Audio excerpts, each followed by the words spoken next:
So this is a video version of the Gapminder quiz that's found in the book Factfulness, written by Hans, Anna, and Ola Rosling. The book is labeled as 10 Reasons We're Wrong About the World and Why Things Are Better Than You Think. The first question is, in low-income countries across the world, how many girls complete the 5th grade?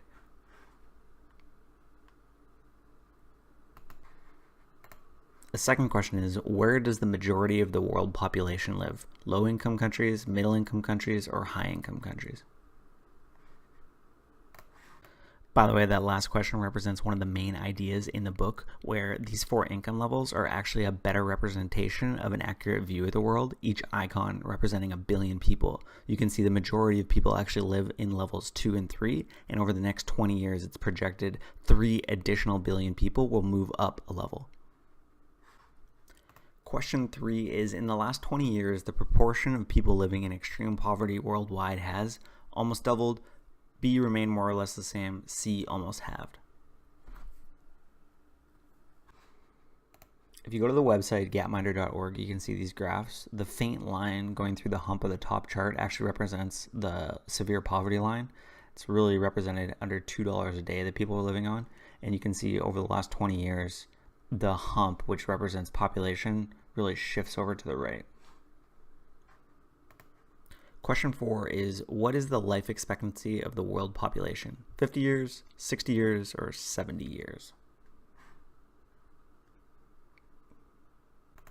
Question 5 is, there are 2 billion children in the world today, aged 0 to 15 years old. How many children will there be in the year 2100 according to the United Nations? 4 billion, 3 billion, or 2 billion? So I found this to be an interesting section of the book. It's called the straight line instinct. The correct answer here was C, but because it's our natural tendency to extrapolate data in a linear fashion, a lot of people vote A. Although if there's 2 billion kids now and there's no upward trend in pregnancies or childbirths, there's still going to be 2 billion later. So question number 6 is, the United Nations predicts that by 2100, the world population will have increased by another 4 billion people.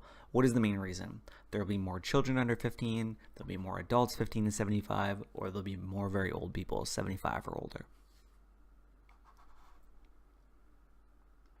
So the 7th question, how did the number of deaths per year from natural disasters change over the last 100 years? More than doubled, remained more or less the same, decreased to less than half. The 8th question, there are roughly 7 billion people in the world today. Which map shows where people live? Each figure represents 1 billion people. So I just wanted to provide a little bit of context to that last question. The top map is the correct answer, and the bottom map is about 23 years extrapolation, what the world might look like. And I just wanted to emphasize the fact that there are more and more people joining the middle income level, so you could use that as part of your argument to conclude that the world is getting better. The 9th question is, how many of the world's 1-year-old children today have been vaccinated against some disease? A, 80%, B, 50%, or C, 20%? Question number 10 is, worldwide, 30-year-old men have spent 10 years in school on average. How many years have women of the same age spent in school? A, 9 years, B, 6 years, or C, 3 years? Question 11 is, tigers, giant pandas, and black rhinos were listed as threatened species in 1996. Since then, have any of these species become critically endangered? A, none of them, B, one of them, C, 2 of them. Question number 12, how many people in the world have some access to electricity? A, 20%, B, 50%, C, 80%.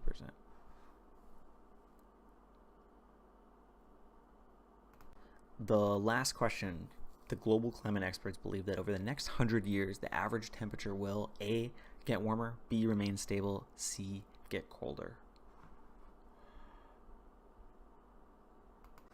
So I just wanted to drop this chart in case you got a couple of those questions wrong or surprised by a few. This is the number of people that responded that the world is getting worse.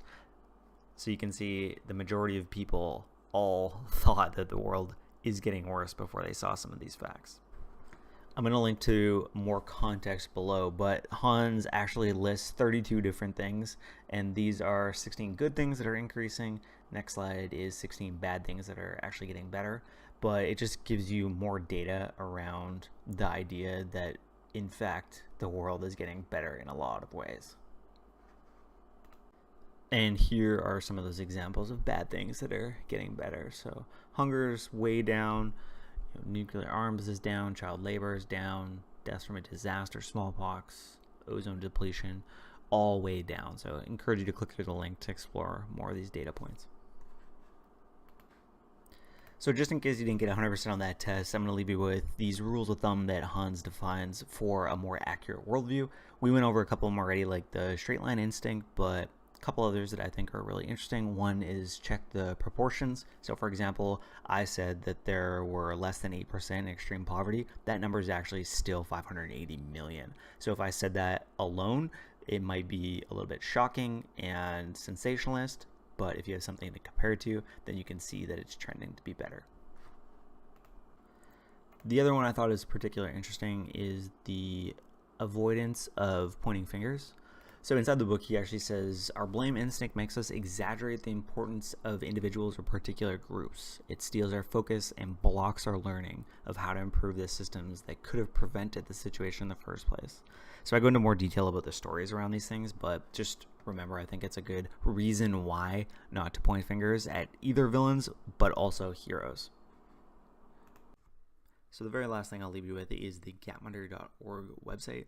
Really encourage you to go over there and start playing with some of the data. If you found any of this interesting, you can do all kinds of different things, from forecasting trend lines to looking at different maps. But what I found was most interesting was this Dollar Street preview. It's actually an image representation of how families live at the different income levels across the world. So you get to see everything from their transportation to their bedding to the food they eat, everything. And it's really, really cool, I think. So check it out, share it with some people, and I hope you guys enjoyed this quiz. Hopefully it helped you form a more accurate view of the world, and if so, really encourage you to share it with some other people so they can do the same. Anyway, hope you have a good day.